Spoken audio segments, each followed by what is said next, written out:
सो अब यहां पर हम अगर इस तरह से देखें, ये दो वेक्टर्स हैं ए एंड बी, ये दो वेक्टर्स हैं, क्या ये दोनों वेक्टर्स इक्वल वेक्टर्स हैं? नो, बिकॉज यहां पर ये वेक्टर्स इक्वल नहीं है। क्यों नहीं है? बिकॉज इनका मैग्नीट्यूड इक्वल नहीं है।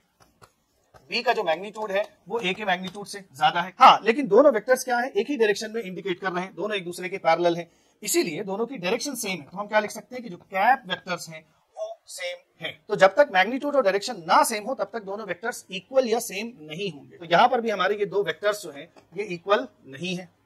हाँ, यहां पर मैग्नीट्यूड दोनों का इक्वल है, ए का मैग्नीट्यूड और बी का मैग्नीट्यूड दैट इज सेम, लेकिन दोनों की डायरेक्शंस क्या है, वो डिफरेंट है। सो इसका मतलब कि अगर दो इक्वल वेक्टर्स होंगे तो वो कैसे दिखाई देंगे?